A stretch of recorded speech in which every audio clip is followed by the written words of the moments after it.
तुरंत जाकर के इनकम टैक्स जमा करके आता। नंद बाबा चल दिए गोपाल गोकुल रक्षाया निरूप्य मथुरां गतः नंद कंस वार्षिक्यम करंदातुं कुरुदः। महाराज श्री सुखदेव कहते हैं राजा परीक्षित, नंद बाबा कंस वार्षिक की कर्म दातुं नंदः मथुरां गतः।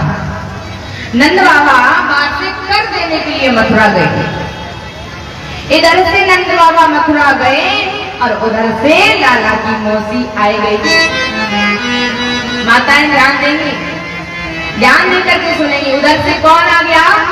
लाला की मौसी। समझ रहे ना मौसी कौन है? कन्हैया की पूतना। आई कंसेन प्रयता घोरा पूतना बाल घातनी शिशुचार निघ्नन्ति पुरा ग्राम ब्रजादिषु। आज महाराज कंस की भेजी हुई पूतना आई। अब महाराज पूतना का रूप देखिए, एकदम बड़े बड़े नाखून हैं, एकदम बड़े बड़े काले काले बाल है, लाल लाल होंठ है। महाराज एकदम राक्षसी, इतने लंबे लंबे नाखून। क्यों महाराज? और देखिए द्वापर युग में तो राक्षसियां नाखून रखाती थी, उनको बढ़िया सजा सवा करके रखती थी। लेकिन आज के जमाने में हर एक बहन के हाथ उठा करके देख लेना, सब इतने लंबे लंबे नाखून हो। क्यों रखती हो भाई? राक्षसी तो इसलिए रखती थी क्योंकि वो जंगल में रहती थी और जंगल में उनको शिकार चाहिए था ना खाने के लिए, तो कोई हथियार उनके पास नहीं था, तो अपने नाखूनों से वो अपना शिकार बनाते थे। अब बताओ, तुम्हारे पास तो सब कुछ है, हथियार भी है, सब्जी इत्यादि का अमनिया करने के लिए, सिद्ध करने के लिए, तो फिर लंबे लंबे नाखून क्यों रखा है? और एक बात बताओ, जो मेरी बहनें लंबे लंबे नाखून रखाती है ना, वो पूतना से कम नहीं है। बोल वृंदावन बिहारी लाल की। अब जिसके भी हाथ में आज हो, कल जाकर के समाप्त कर लेना है, अपने हाथ में नहीं रखना है। हम लोग मानव है भाई, राक्षस थोड़ी है ना? तो हम मानव है तो हमको मानवों की तरह रहना चाहिए, ना कि निशाचरों के जैसे। महाराज इतना भयानक रूप पूतना का, पूतना ने सोचा गोकुल में तो बड़ा भारी उत्सव हो रहा है और यदि मैं इस प्रकार से इनके बीच में जाऊंगी तो महाराज जी तो डर करके सब भाग जाएंगे। तो क्या करूं? बोले बड़ा सुंदर सा रूप बना लेती हूँ। तो ही महाराज पूतना ने माया के द्वारा बड़ा सुंदर रूप बनाया और मटक मटक करके छम छम करके चल रही है। ऐसे लग रही है मानो जैसे साक्षात श्री देवी आ रही है। अब श्री देवी कौन? जो चली गई है फिल्म स्टार, वो नहीं। श्री देवी कौन? किसको कहा जाता है? श्री देवी माने लक्ष्मी देवी, साक्षात लक्ष्मी देवी जैसा स्वरूप आज पूतना ने बनाया। और महाराज छम छम करके यशोदा मैया के पास गई और कहने लगी, बहन बधाई हो, तुमको लाला की बहुत बहुत बधाई हो। यशोदा मैया सोचने लगी, हे भगवान, या बहन को तो मैंने आज तक कभी ना देखा, ये मेरी कौन सी बहन है? और सोच रही है कि यदि मैं इससे अभी पूछ लूंगी कि बहन तू कहाँ से मेरी बहन लगती है, कौन से रिश्ते से मेरी बहन लगती है, तो इसको बड़ा बुरा लग जाएगा। कहेगी, हे भगवान, मैं इतने दूर से या को बधाई देने के लिए आई और या ने मुझे पहचाना भी नहीं। नहीं नहीं नहीं, अभी नहीं पूछूंगी, बाद में पूछूंगी। और यशोदा मैया ने छोड़ दिया। पूतना कहती, बहन एक बात बता, मुझे लाला के दर्शन करना है, तेरा लाला कहाँ है, जल्दी से बता दे। यशोदा मैया ने कहा, हाँ देख वो पालने में सो रहा है ना, जाकर के खूब अच्छे से दर्शन कर और खूब लंबा चौड़ा आशीर्वाद दे। बहन ये लाला मेरा नहीं है, लाला तेरा ही है। महाराज पूतना सीधे भगवान का पालना देखा और गई पालने के पास, जैसे ही पालने के पास पूतना आ रही थी, भगवान ने देखा और महाराज सोचने लगे, प्रभु आए नहीं मौसी, हे भगवान इस दिनों पर जहर लगा करके मुझे मारने के लिए आई है। भगवान सोच रहे हैं मैं तो आई हुई या व्रत में माखन मिश्री को खाए गई और अभी तक माखन मिश्री को तो स्वाद मैंने चखो नहीं, और ये मैया तो अभी मुझे मौसी तो पहले से ही मुझे विस्तार कराने आई है। और भगवान कह रहे हैं कि महाराज बोले या यहाँ आया हूं मैं भूमि का भार हरण करने के लिए, और मुझे लगता है कि प्रारंभ मौसी जी से ही करना पड़ेगा। भगवान ने आते हुए देखा मौसी जी को और अपने नेत्र बंद कर लिए। बेदोद्यताम बालक मारिका ग्रहम चरा चरात्मस निमीलते क्षण। तेरी क्षण भगवान ने नेत्रों को बंद कर लिया। अब भगवान ने नेत्र बंद क्यों किए, इस पर आचार्यों ने बहुत सारे भाव दिए हैं। 2-4 भाव हम आपको सुनाएंगे, ध्यान लगा करके सुनिए। भगवान ने नेत्र बंद क्यों किए, क्योंकि भगवान सोच रहे हैं कि मैं यहाँ आया हूँ भूमि का भार हरण करने, राक्षसों को मारने, और मुझे प्रारंभ मौसी जी से करना पड़ेगा। तो हम कोई भी कार्य करते हैं ना, कार्य करने से पहले श्री गणेश करते हैं, गणेश भगवान का ध्यान करते हैं। तो बोले कार्य प्रारंभ करने से पहले आज मेरे श्री कृष्ण भगवान गणेश का ध्यान कर रहे हैं। गजाननम भूतगणादिसेवितम कपित्थजम्बो फलचार्य भक्षणम उमासुतं सोगविनाशिकारिणम्। आज महाराज भगवान का ध्यान, गणेश भगवान का ध्यान कर रहे, नेत्र बंद कर दी। एक कारण, दूसरा कारण भगवान सोच रहे हैं नहीं नहीं नहीं, मैं यहाँ आया हूँ माखन मिश्री का स्वाद चखने के लिए, और ये मौसी जी मुझको जहर पिलाने के लिए आ रही हैं, और इस विष पान करने का अभ्यास तो सबसे अच्छा भोले बाबा को है, मुझे नहीं है। इसलिए मानो नेत्र बंद करके मेरे कन्हैया, मेरे गोविंद भोले बाबा को ध्यान कर रहे हैं कि हे भोलेनाथ, जब समुद्र मंथन हुआ था तब आप विष का हलाहल घड़ा पी गए, आइए आज इस विष को भी पान करिए। इसलिए मेरे कन्हैया ने नेत्र बंद किया। दूसरा कारण, एक बोले भगवान ने इसलिए नेत्र बंद किए, बोले किस लिए, बोले भगवान ने सोचा कि ये स्तर पर जहर लगा करके आ रही है मुझे मारने के लिए, और यदि इनकी आंखें, इनकी नजर मेरी नजर से मिल गई और आंखें से आंखें मिलती हैं तो आंखें चार हो जाती हैं, और बोले यदि इनकी नजर मेरे से मिली और जो ये मारने की भावना से मुझे आई है, और यदि इनके हृदय में प्रेम जाग गया, प्रेम उत्पन्न हो गया, तो ये मुझे तो मारना छोड़ देंगी, और बाकी मेरे सखा जितने मेरे साथ इस गोकुल में अवतार लेकर के आए हैं उनको जाकर के एक एक करके चुन के सबको मार डालेंगे। इसलिए भगवान ने कहा कि आंखों से आंख ना मिले, नजरें से नजरें ना मिले, इसलिए अपने नेत्र ही बंद कर लेना चाहिए। भगवान ने अपने नेत्र बंद कर दिए। चौथा कारण, भगवान ने नेत्र बंद क्यों किए, क्योंकि महाराज आज कन्हैया जी सोच रहे हैं, एक देवी जी त्रेतायुग में आई थी, कौन, सूर्पनखा, ऋचुर वेश धर प्रभु पहन गई। तो महाराज उसने भगवान से कहा कि प्रभु, हे राजकुमार, मैं अपने लिए दुल्हा खोजती फिर रही हूँ, सारे संसार में ढूंढा, सारे जहान में ढूंढा, मेरे समान मुझे कोई राजकुमार नहीं मिला, ताकि अब लग रहे हूँ कुंवारी, माना कछु तुम ही नहीं मारे। राम जी से कहती है तुम भी ज्यादा सुंदर नहीं हो, तुम भी थोड़े सांवले हो, लेकिन फिर भी कुछ कुछ ठीक है।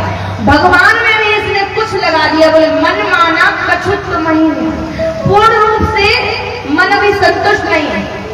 भगवान ने एक बार भी सूर्पनखा को मुड़ करके नहीं देखा कि भैया हमसे ज्यादा ही विश्व सुंदरी कौन आ गई। देखा क्या? नहीं देखा। राम जी बात कर रहे हैं सूर्पनखा से और देख किसकी ओर रहे हैं, बोले जय सीता जीते कहीं प्रभु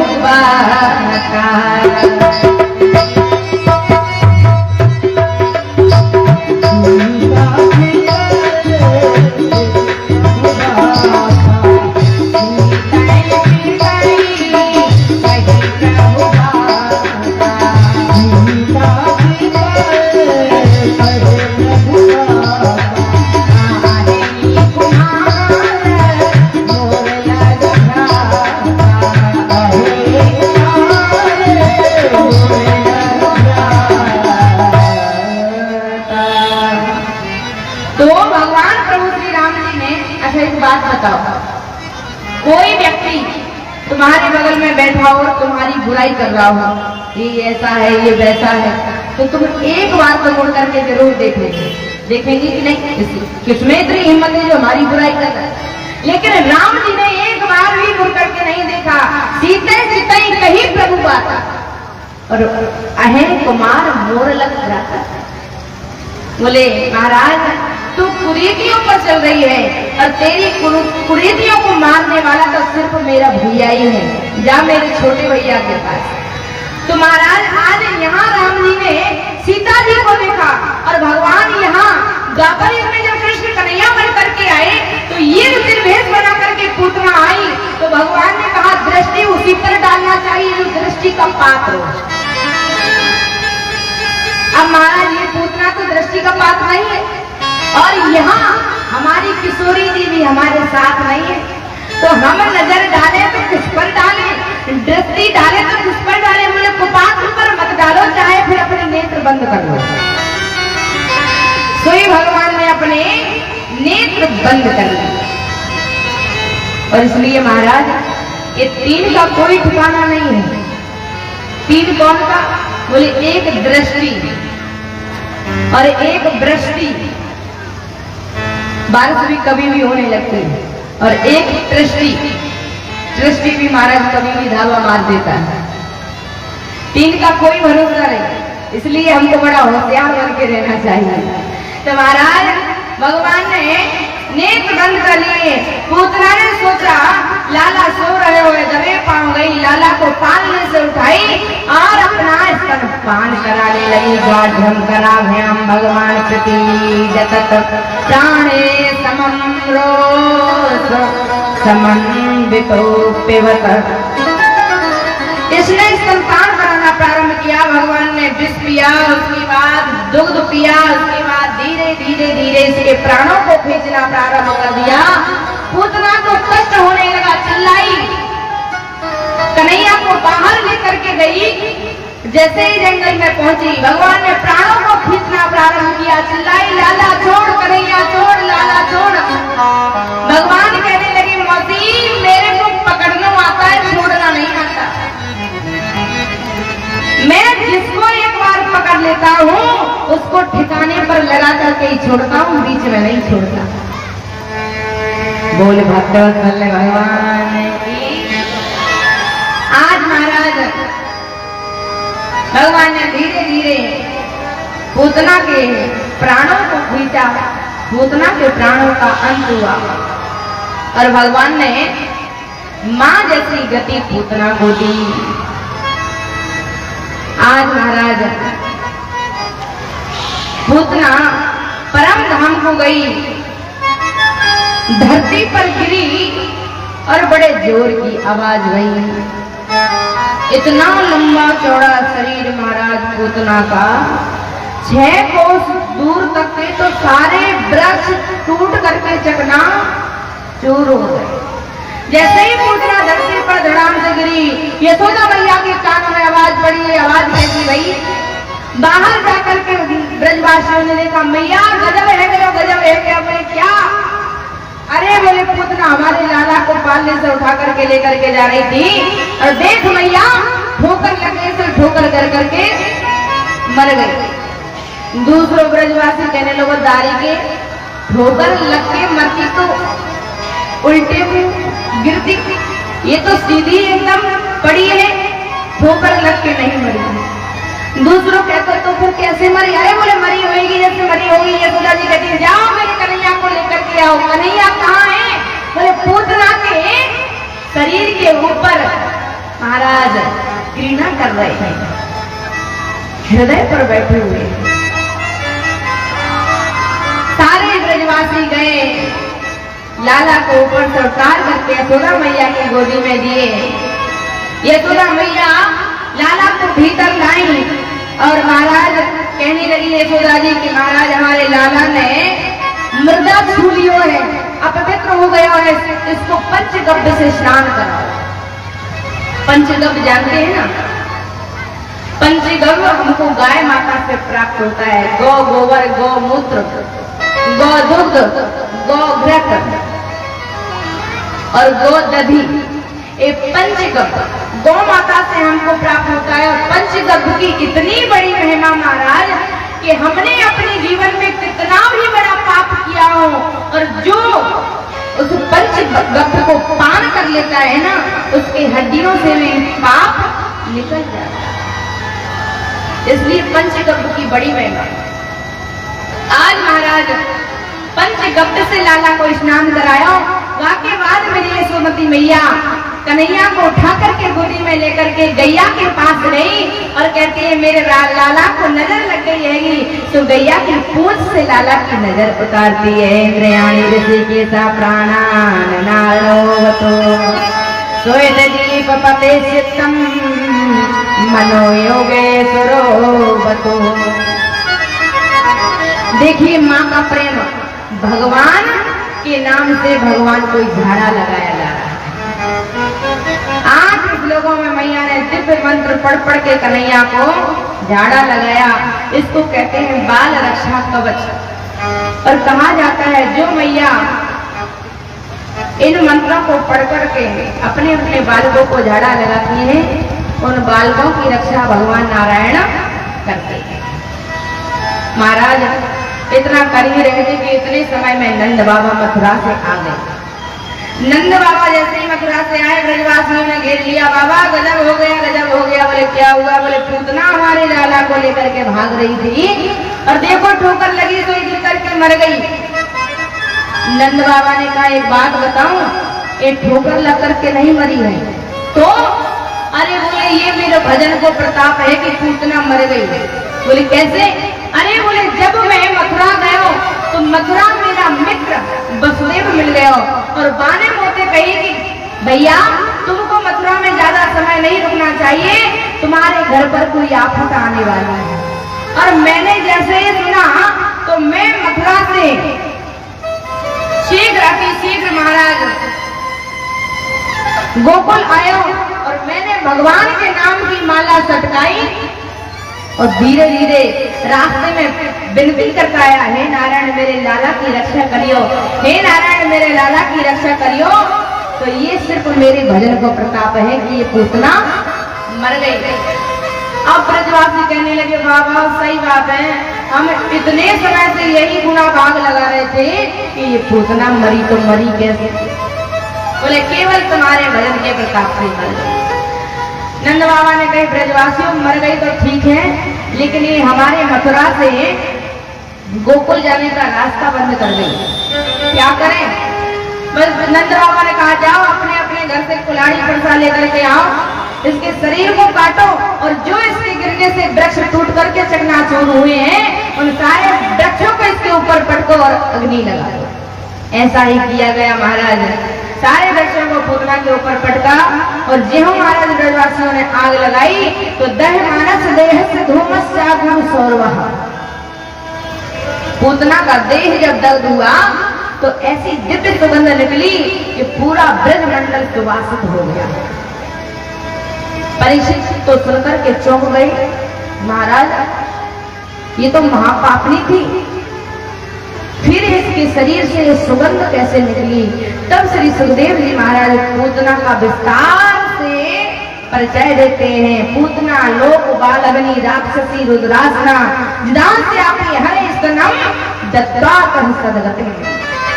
कहते हैं परीक्षित जी कि पूतना का कुल खानदान अच्छा होगा, इसलिए ऐसा हुआ। बोले नहीं,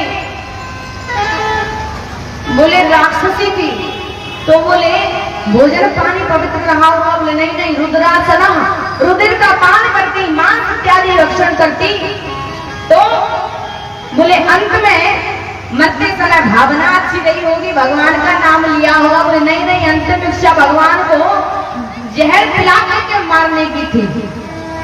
लेकिन फिर भी देखिए, हम लोगों का जब प्राण निकलता है तो हम भगवान का नाम नहीं ले पाते हैं और हमारे प्राण निकल जाते हैं।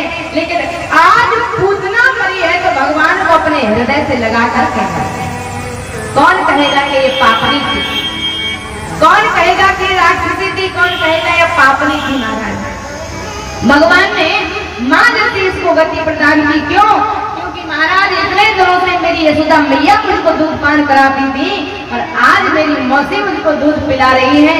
और मौसी का मतलब होता है माँ जैसी, और काम भी माँ जैसा किया, तो इसलिए माँ जैसी इसको गति मिलना चाहिए।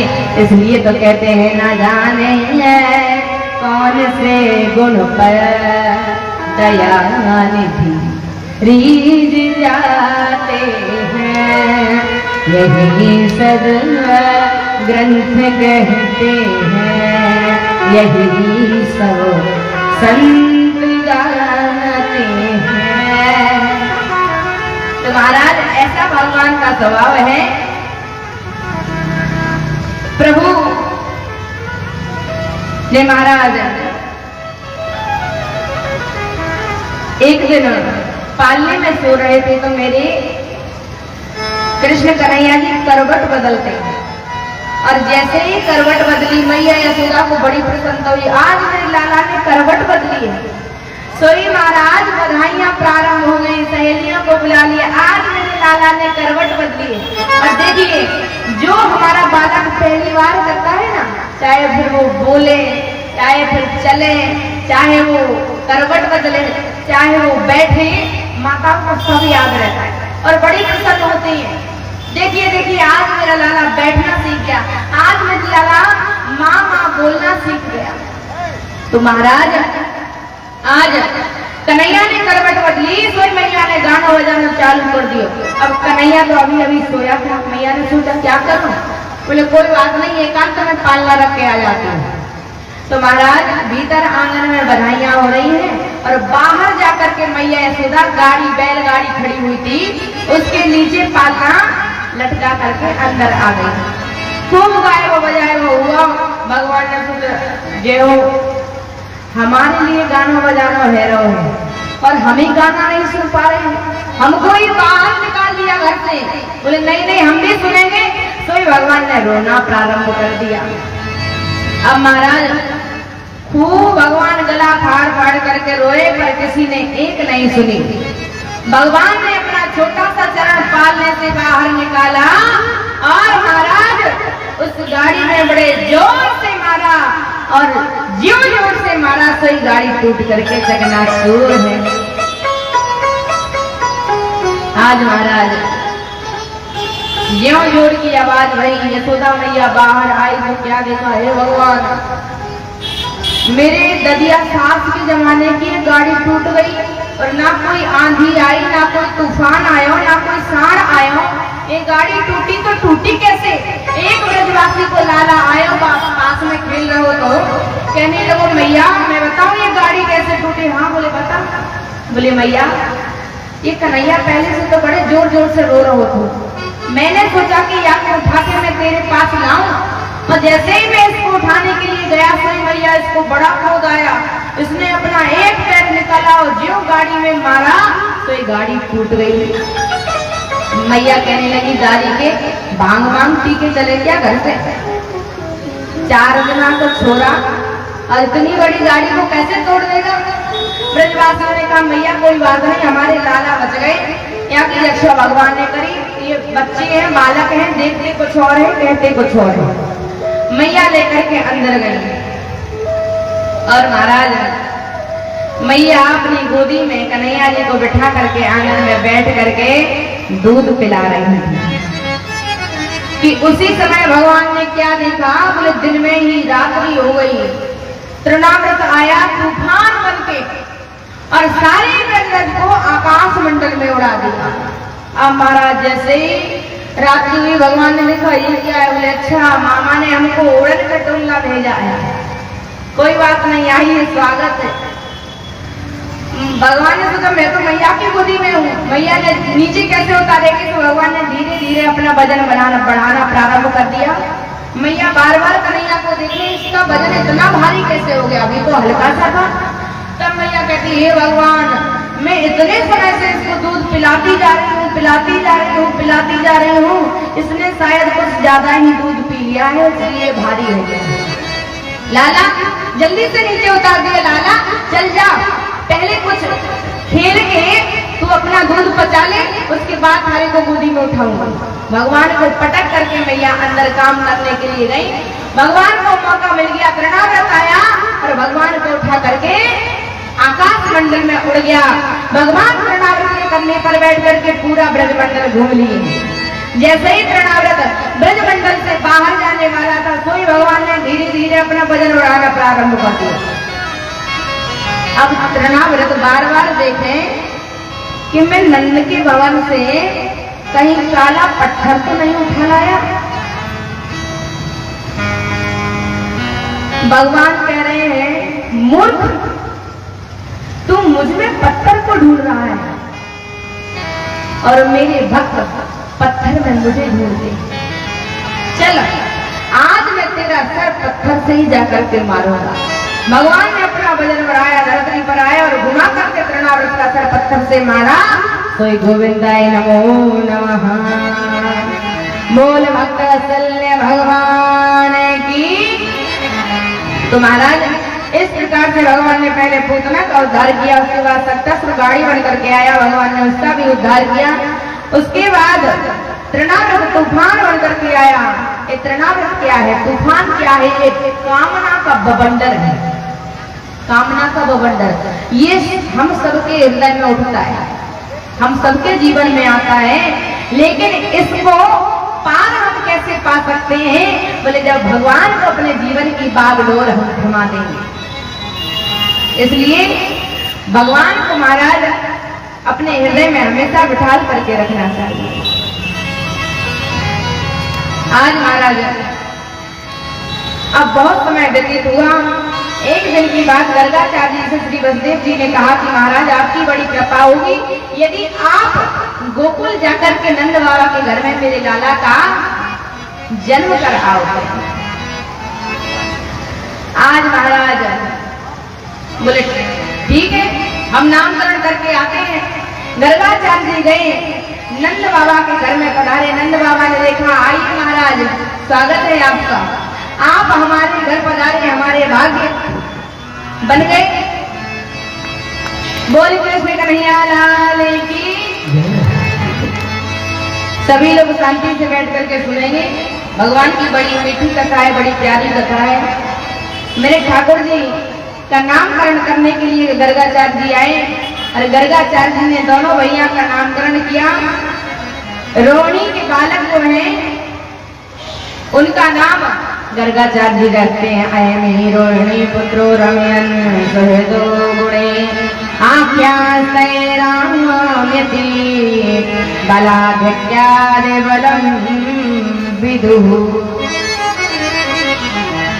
आज महाराज गर्गाचार्य ने रोहिणी के जो पुत्र हैं उनका नाम बलराम रखा। वो ये बड़ा भारी बलवान आगे चल करके होगा, इसका नाम मैं बलराम रखता हूँ।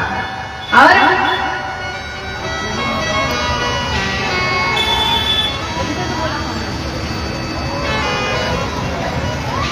तो महाराज यशोदा मैया के जो लाला हैं उनका नाम गर्गाचार्य रखते हैं बहुरे संते नामाने रूपाणी जग कसते गुण कर्मान रूपाणी तान्यम वेदनो जना। कहती हैं कि हे नगरानी, तुम्हारे बालक के मैं नाम कहाँ तक बताऊं, इसका एगो नाम नहीं, इसके तो अनेकों नाम हैं। यशोदा मैया कहती है बाबा हमको अनेक नाम नहीं चाहिए, हमको एक नाम चाहिए, अच्छा सा एक नाम बताइए। बोले मेरी नजर में तो सबसे अच्छा एक नाम है। बोले कौन? बोले श्री कृष्ण। यशोदा मैया कहने लगी बाबा यार श्री कृष्ण को मतलब क्या हो है? बोले कृष्ण का मतलब होता है आकर्षित करने वाला, जो सभी को अपनी ओर आकर्षण कर ले, वही श्री कृष्ण है। बोल कृष्ण कन्हैया लाल की। आज महाराज भगवान का नामकरण हुआ। मैया ने कहा कि बाबा ये और बता दीजिए मेरा लाला आगे बड़ा होकर के क्या करेगा। मैया कहने लगी, आज बाबा कहने लगे आगे चल करके तुम्हारा लाला बड़ा भारी चोर बनेगा। यशोदा मैया कहती है बाबा बोराए गए है क्या? मेरे घर में कई चीज की कमी है, मेरे घर में तो सब कुछ है, फिर ये काहे की चोरी करेगा? बोले भैया ये सोना चांदी का चोर नहीं होगा, रुपया पैसा का चोर नहीं होगा, तो बोले ये सभी मानवों के पापों का चोर होगा, सभी के पापों का हरण करने वाला होगा, इसलिए इसको हरि भी कहा जाएगा। और छोटा मोटा चोर थोड़ी बनेगो, तो बोले चोरों को सरदार बनेगो। आज महाराज भगवान का नामकरण करके गर्गाचार्य चले जाते हैं। यशोदा मैया कहती है रोहिणी से, बहन रोहिणी एक बात बताऊं, गर्गाचार्य ने नाम कछु टेढ़े मेढ़े रखे हैं, मैं तो अपने हिसाब से अच्छे से एक नाम रखूंगी। रोहिणी ने कह दिया ठीक है रख लो, क्या रखोगी? तो यशोदा मैया कहती है बलराम को नाम में रखती हूँ बलुआ और कृष्ण को नाम रखती हूँ कनुआ। बड़ा प्यारा नाम रख दियो मैया ने। अब महाराज कन्हैया जी थोड़े बड़े हुए, एक दिन खेल खेल में रोने लगे, तो मैया गोदी में उठा करके चंद्रमा दिखाने लगी, लाला तू रो मत, तुझे चंदा ला दूंगी खेलने के लिए। अब महाराज जैसे ही कहा तो कन्हैया रोने लगे, बोले हट पकड़े नंद लाला मैयारी मोए चंदा ला दे, चंदा ला दे, चंदा ला दे, चंदा ला दे, हट पकड़े नंद लाला मैयारी मोहे चंदा ला दे। अब महाराज चंदा मामा दूर बसते हैं, कैसे लेके आऊं? यशोमती मैया कहती है मैंने बड़ा बेकार इससे चंद्रमा को कह दिया, कैसे लाऊं? यशोदा मैया ने जुगाड़ लगाई और क्या किया, थाली उठा करके गई, परात थाली बड़ी वाली, और उसमें जल भर करके लाई, आंगन में उसको रखा और चंद्रमा की परछाई उसमें दिखा दी। कन्हैया जी खुश होकर के ताली बजाने लगे, मैया हो तो तेरे जैसी, जो मांगा तूने मुझे दे दिया, अब तो मैं इसी के साथ खेलूंगा। कन्हैया दौड़ करके चंद्रमा को उठाने के लिए गए और जल हिल गया और चंद्रमा, अब जैसे ही चंद्रमा गायब हुआ तो हमारे कन्हैया फूट फूट करके रोने लगे। अब मैया कहती है लाला रो मत, मैं तुझे चंद्रमा से अच्छा खिलौना ला दूंगी। बोले क्या? बोले मैं तेरे लिए बहू ला दूंगी, बहू, तू रो मत। हाँ कन्हैया के, अब रोज कन्हैया कहते मैया बहू कब लाएगी, मैया बहू कब लाएगी? अब मैया कहती बता तो तुझे कैसी बहू लाऊं? बोले मैया बहू इतनी सी लियो कि मैं जब बड़ा है करके गैया घेरने के लिए जाऊं ना तो अपनी जेब में रख करके ले जाऊं, अपनी पॉकेट में धर करके ले जाऊं। अब महाराज मीठी मीठी तोतली भाषा में कन्हैया कहते हैं राधिका गोरी से बिरज की छोरी से मैया करा दे मेरो प्यार, गोरी से बिरज की छोरी से मैया करा दे मेरो प्यार। अरे क्या बोलते हैं माँ मेरी, अरे क्या बोलते हैं माँ मेरी,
लोग कहते हैं कि मैया यदि बहू आ जाएगी तो तेरी बड़ी सेवा करवाऊंगा, बस ब्याह करा दे। तो कैसे लोग दे रहे हैं कि माँ अरे चंदन की चौकी पर मैया तुमको बैठा, चंदन की चौकी पर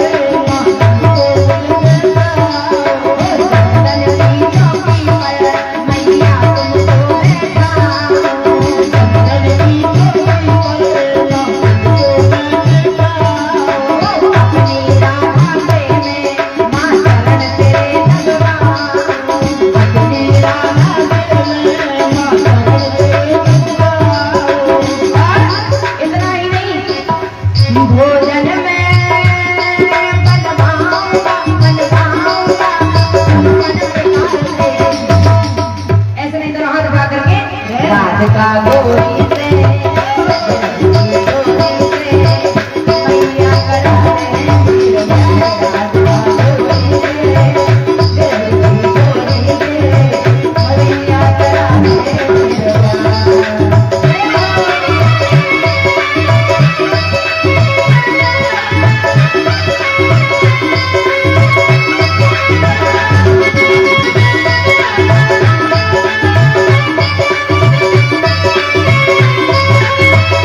तो महाराज भगवान मीठी मीठी तोतली भाषा में मैया को मनाने लगा।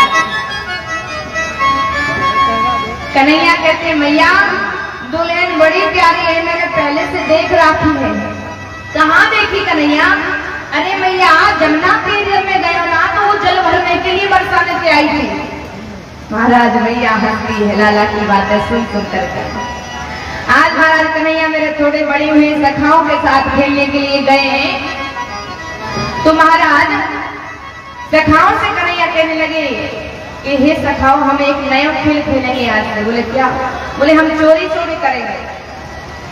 सखा कहने लगे दारी की चोरी करेगा तो पिटाई करेगी, मार पड़ेगी, चोरी नहीं करना चाहिए, चोरी करना बुरी बात होती है।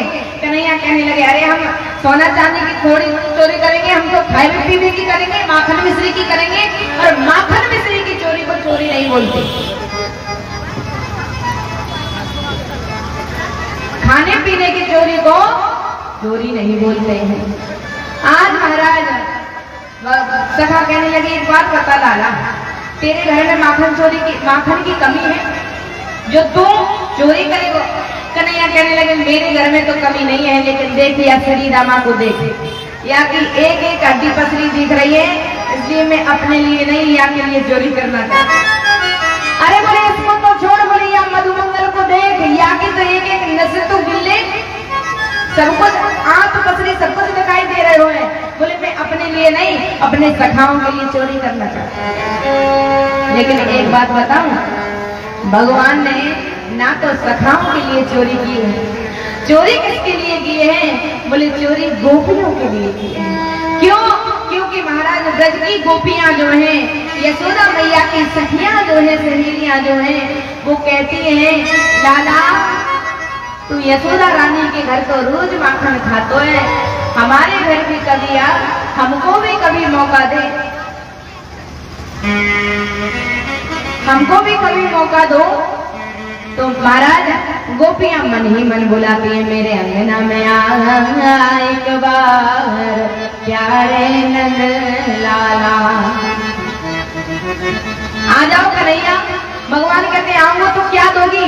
बोले कारी कमरिया ला दूंगी तो है, अरे मोर मुकुट बंधवा दूंगी तो है, और बोले दूंगी पीला पटका मंगा प्यारे गोपाल।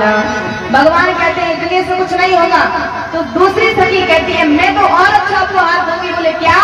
बोले ला दूंगी हरे बांस की पोरी, अरे ला दूंगी नूपुर की जोरी, लेकिन कब? बोले मेरे अंगना में रास रचा प्यारे गोपाला, मेरे अंगना में आ एक बार प्यारे नंदलाल।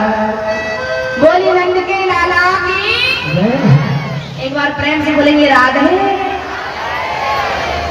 आज महाराज सखियां बुलाती है, भगवान पहुंच जाते हैं, जिसकी जैसे इच्छा वैसा माखन पाते। और जिस दिन मेरे गोविंद माखन खाने नहीं जाते हैं, सोई सखियां महाराज आज शिकायत यशोदा मैया के पास पहुंच जाती हैं और आपस में बात करके जाती हैं कि बहन जितनी देर तक हम शिकायत करेंगे ना, उतनी देर तक ठाकुर जी को दर्शन मिलेगा, कन्हैया को दर्शन मिलेगा। इसलिए खूब लंबी चौड़ी शिकायत लेके जाते हैं। दरवाजे पर पहुंची, अरे ओ नगरानी बाहर को निकल करके आइए। यशोदा मैया आई, इतनी सारी सखियां क्यों आई हो? भैया आज मेरे घर कोई बुलवा नहीं है रहा है, कोई बधाई नहीं है रही है, और मैंने तुमको कोई निमंत्रण भी नहीं दिया, बिना निमंत्रण के तुम कैसे चली आई? सखियां कहने लगी, गोपियां कहने लगी नंदरानी आज हम तेरे लाला की बधाई गायने को नहीं आए हैं, आज तेरे लाला की शिकायत करने को आए हैं। महाराज यशोदा मैया कहने लगी क्या किया है मेरे लाला ने? बोले तुम्हारा लाला मेरी घर आकर के मेरी गैया के बछड़ा को खोल देता है और बछड़े सारा दूध पी जाते हैं। यशोदा मैया कहती ठीक तो करते हैं, तू गैया दुहिने को गई होगी तो लाला ने बछड़ा खोल दिया, तो तेरे काम कियो कि नहीं कियो? अरे बोले गैया दुहिने से पहले ही खोल के चला जाता है, तो बोले समय से पहले जो बंधन से मुक्त कर दे वही तो भगवान। दूसरी सखी आ जाती है, माँ यशोदा, अरे नंदरानी तेरो लाला इतना नटखट है, मेरे घर में आता है सारा माखन खा जाता है।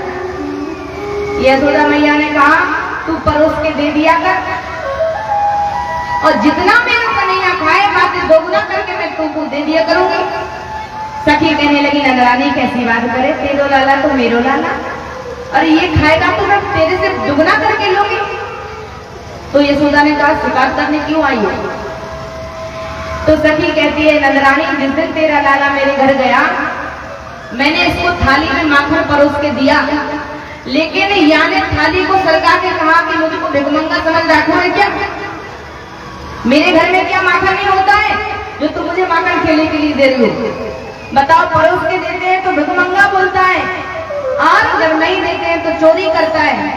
तो यशोदा मैया कहती है लाला छोटा है, तू सीके पर टांग दिया कर ऊपर, ये नहीं बोड़ेगा, इसके हाथ नहीं जाएंगे तो नहीं खा पाएगा। अरे बोले नंदरानी ये अकेला थोड़ी है, इसके बड़े बड़े सखा हैं, और मैं ऊपर टांग देती हूँ तो एक के ऊपर एक चढ़ता है, एक के ऊपर एक चढ़ता है, और सबसे ऊपर ये महाराज खड़े रह जाते हैं और खुद माखन खाते हैं और सारे सखाओं को खिलाते हैं। यशोदा मैया सुनती है और बड़ी मुस्कुराती है, मेरा छोटा सा कन्हैया इतना नटखट है। और दूसरी सखी आगे आती है, बोले यशोदा देख बहन मेरे घर में ना माखन है ना गैया है। तो फिर यशोदा मैया ने कहा तू का बात की शिकायत करने आई? बोले बहन जब तेरा लाला मेरे घर में गयो, यानी 2 घंटे तक पूरा घन छान मारा, इसको कुछ नहीं मिला, तो दरवाजे पर खड़े होकर के इसने राखो यानी हे भगवान इसमें इंसान रहते हैं कि कौन रहता है, ये घर है कि मरघट है, इसमें तो खाने पीने का कोई सामान नहीं है। हजारों गालियां इसने दरवाजे पर खड़े होकर के मुझे दी, लेकिन इसने क्या देखा, दूसरे कमरे में मेरी बेटी सो रही थी, मेरी लाली सो रही थी। ये दबे पांव गया और उसका लंबा लंबा सा चुटीला नीचे लटक रहा था।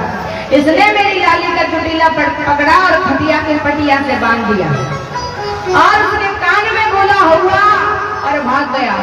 अब महाराज मेरी लाली ने हुआ की आवाज सुनी, घबरा करके खड़ी हुई, तो उसकी चुटिया पटिया से बनी हुई थी।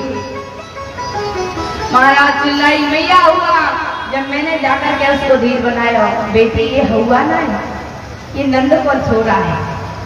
तो यशोदा बता तेरा लाला ऐसे ऐसे काम करता है, शिकायत नहीं करेंगे तो कहाँ करेंगे?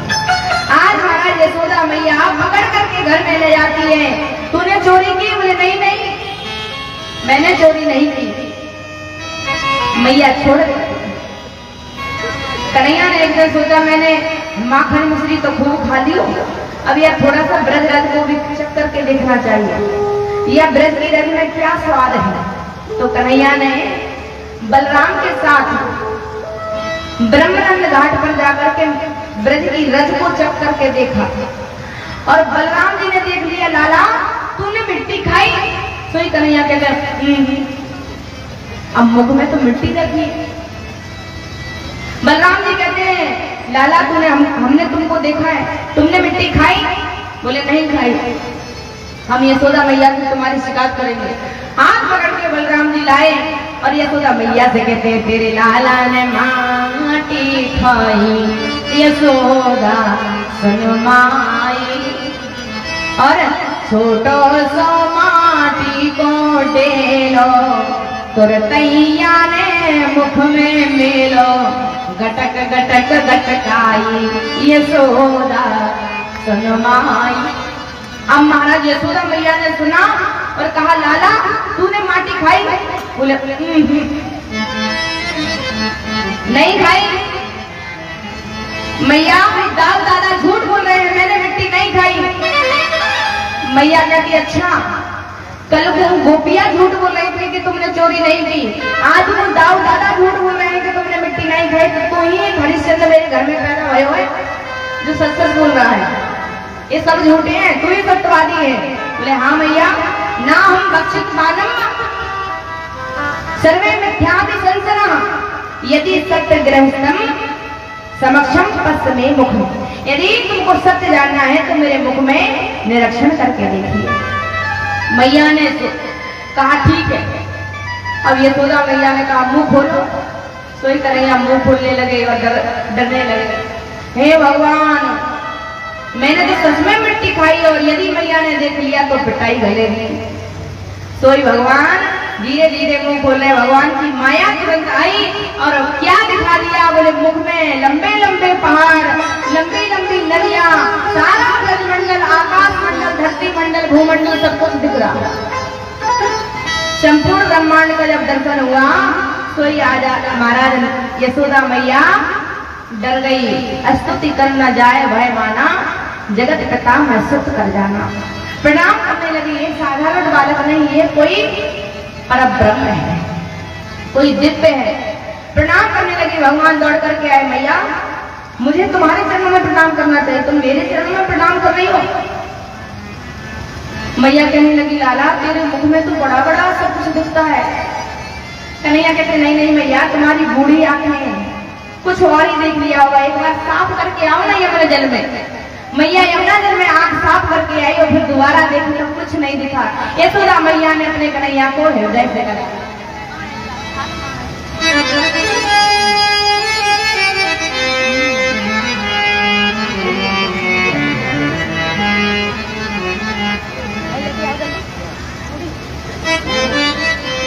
आज महाराज देखा भगवान को मैया यशोदा अपने आंगन में लेकर के आई। हर काम को माँ यशोदा अपने हाथों से करती है। लाला को आज महाराज भगवान मेरी एक लीला और करते हैं मेरे प्रभु।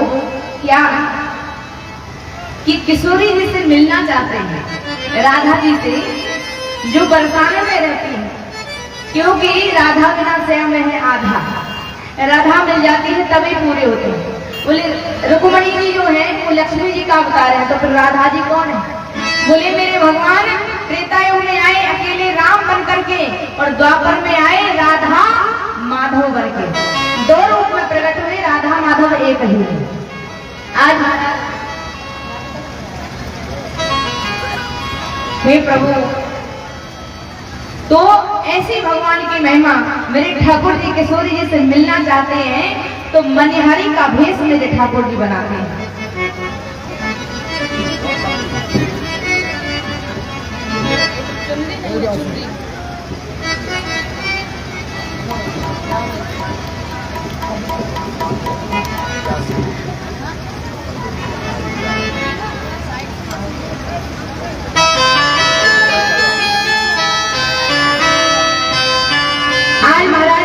मेरे कन्हैया आप भी कितने सौभाग्यशाली हैं। ठाकुर जी आपके बीच में चूड़िया बेचने आएंगे। मनिहारी का भेष बनाया और सभी को चूड़ी लेना है।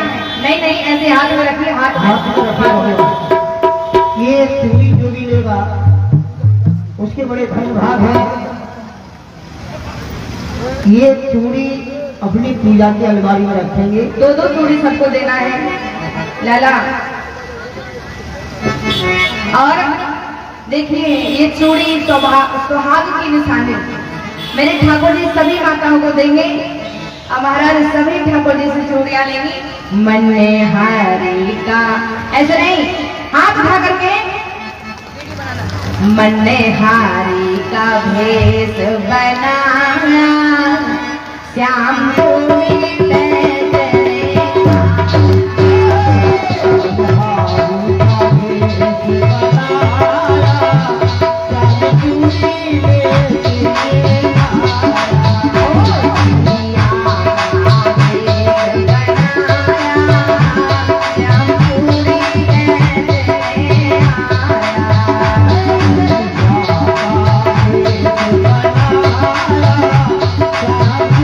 Yeah.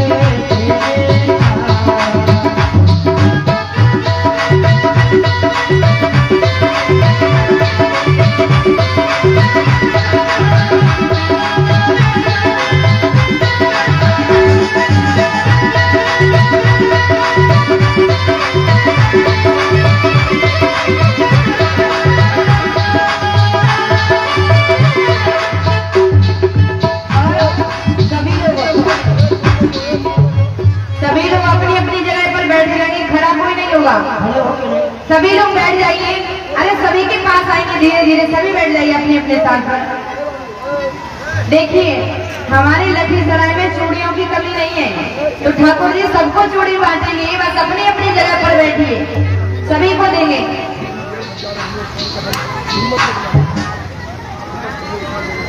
मैंने हारी का भेष बनाया, श्याम चूड़ी में तुझे आया। मैंने हारी का भेष बनाया,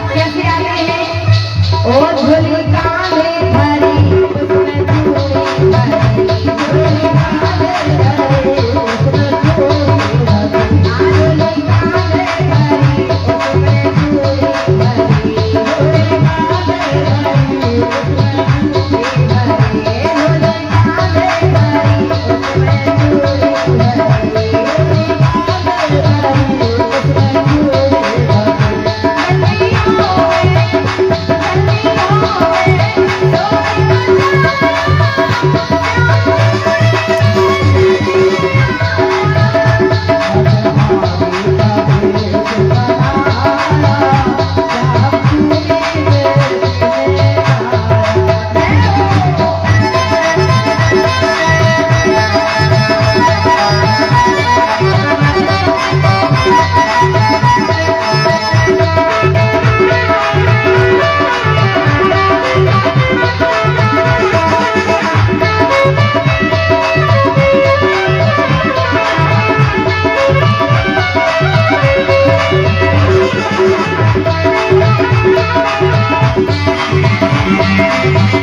आया।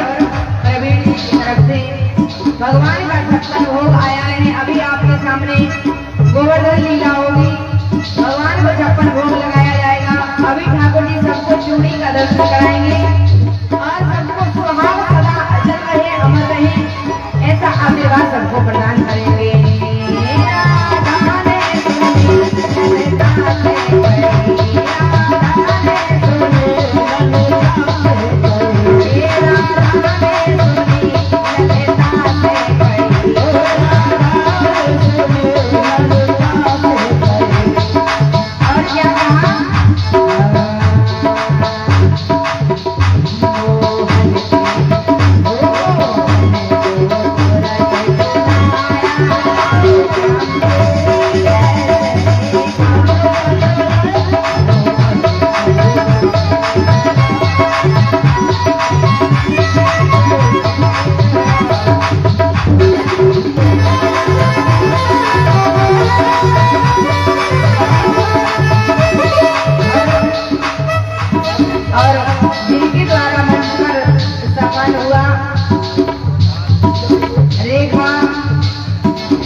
स्वागत किया, इसके लिए बहुत बहुत धन्यवाद। और राधा जी ने कन्हैया जी को बुलाया और क्या कहते हैं, वो चूड़ी लाल नहीं पहनो चूड़ी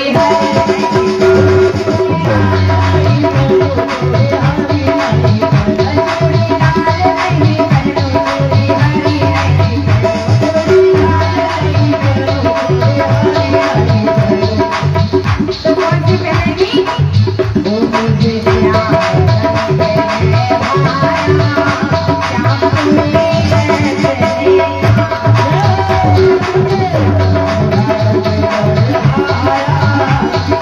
Oh,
चूड़ी पहनाते हैं। ओ राधा पहनने लगी, श्याम पहनाने लगे, राधा पहनने लगी, श्याम पहनाने लगी, श्याम पहनाने लगी, राधा पहनने लगी, श्याम पहनाने लगी।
धीरे से हाथ बढ़ाया,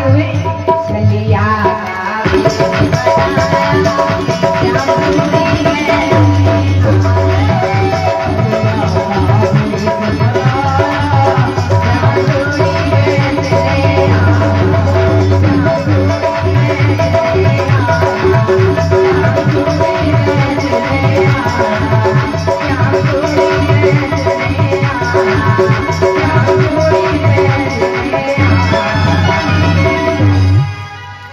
बोलिए कृष्ण कन्हैया लाल की जय। आज महाराज मेरे कन्हैया का एक और रूप मनिहारी का हो गया। ठाकुर जी राधा रानी से मिलने गए तो जोगनी बन के गए। आज महाराज भगवान का दिव्य दर्शन राधा जी ने किया। उसके बाद मेरे कन्हैया आते हैं और एक दिन मैया कन्हैया को गोदी में लेकर के बैठे थे। तो कन्हैया एक बात अपनी मैया से पूछने लगे, माँ एक बात बता, तुझे दूध प्यारा है कि पूत प्यारा है? मैया ने कहा, लाला तू कैसी बात करता है, पूत से बड़ा कोई दूध होता है? मुझे तो पूत प्यारा। इतने में याद आया, हे भगवान चूल्हे पे दूध रखा है उबालने के लिए, लाला को पीने के लिए, और मैया को गोदी में बिठा करके बैठी हूँ तो पूरा बाहर निकल जाएगा। सोए कन्हैया जी को उठाया और नीचे पटक दिया और दूध उठाने के लिए दौड़ पड़े। अब कन्हैया को बड़ा क्रोध आया। अभी बड़ी बड़ी बातें मान रही थी मैया कि मेरे को पूत प्यारा है और देखो दूध के चक्कर में पूत को पटक दिया नीचे। कन्हैया को गुस्सा आया, एक कांटी निकाले और जितने माट मट के यशोदा मैया के रखे थे सारे फोड़ बंदरों को बुला लिया, आ जाइए मेरे घर में आज भंडारा हो रहे हो माखन मिश्री। सारे बंदर महाराज को लूट लूट करके खाने लगे। अब महाराज मैया यशोदा भीतर से बाहर आई तो क्या देखा, पूरे मटके फोड़ डाले। अब तो लाला तुझे छोड़ूंगी नहीं। लाठी उठाई मैया यशोदा और कन्हैया के पीछे दौड़ पड़ी। भगत के बस में आज महाराज देखिए माँ का प्रेम। भगवान आगे आगे दौड़ रहे हैं, मैया पीछे पीछे लाठी दिखा रही। लाला पकड़ में आया। भगवान कहते मैया तुम ये डंडा क्यों हाथ में लिए हैं?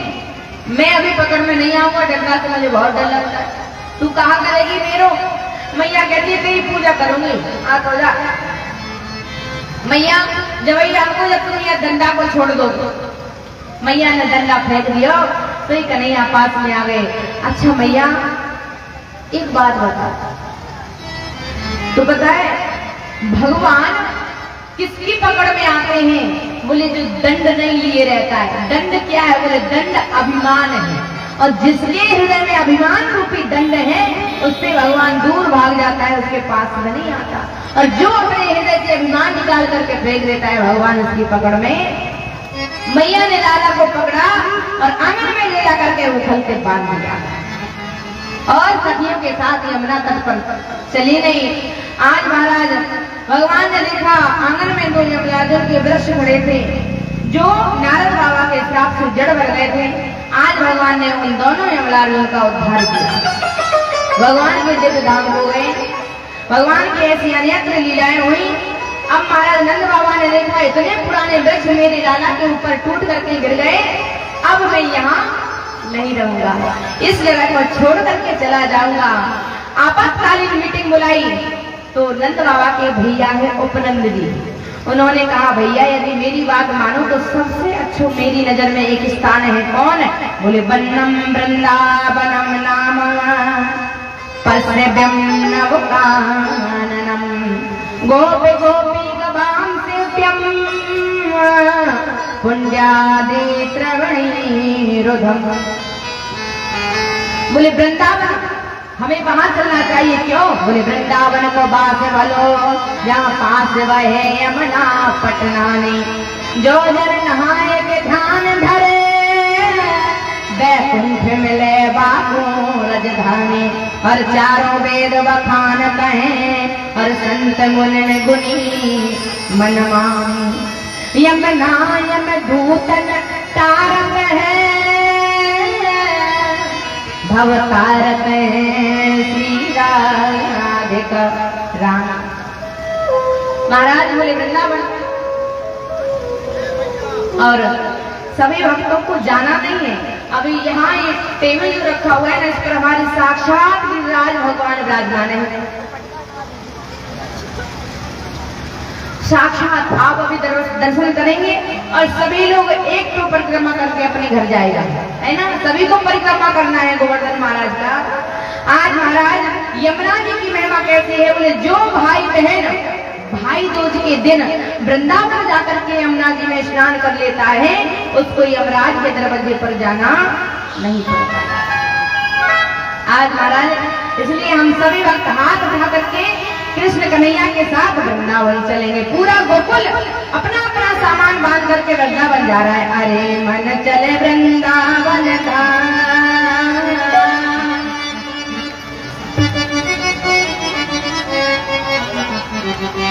अरे मन चले वृंदावन धाम, रटेंगे राधे राधे नाम। मिलेंगे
और उसी में गोवर्धन भगवान की अभी पूजन होना है।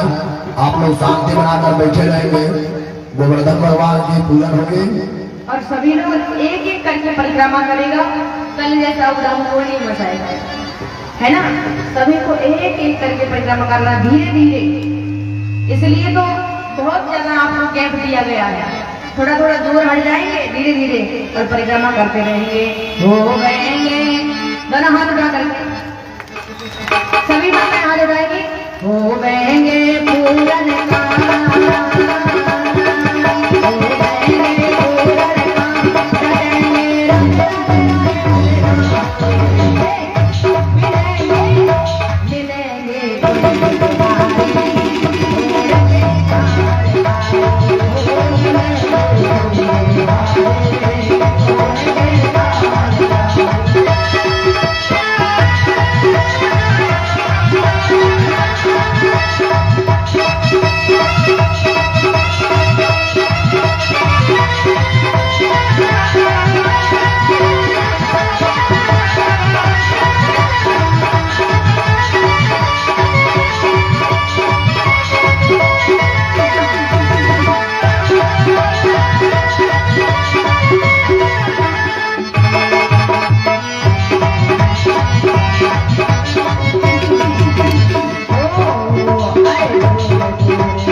रटेंगे राधे राधे राधे राधे नाम मिलेंगे मिलेंगे मिलेंगे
वृंदावन धाम में पहुंचे। वहां जाकर के भगवान ने बछड़ा घेरना प्रारंभ किया।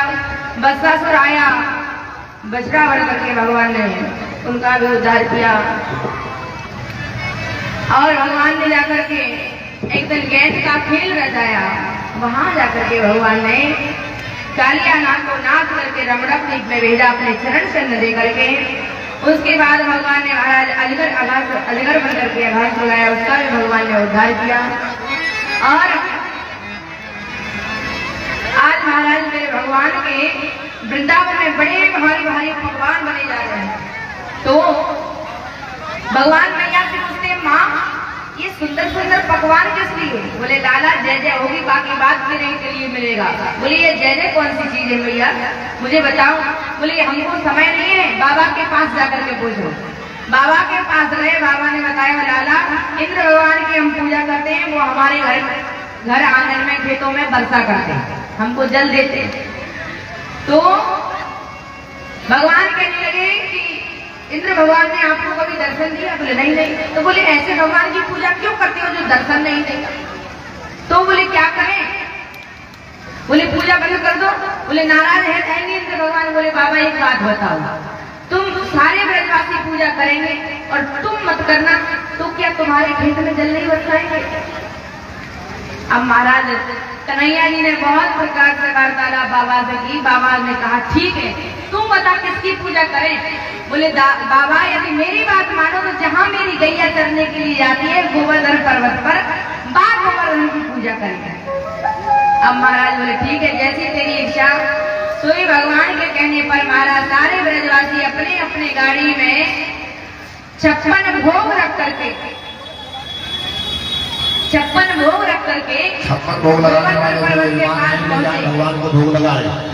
भगवान ने कहा जल्दी से जाओ ब्रजवासियों, मेरे भगवान को पहले स्नान कराओ। अब यमुना जल से जल रहे ब्रजवासी स्नान कराते कराते थक गए, पर गोवर्धन भगवान की मूछ भी गिरी ना भई।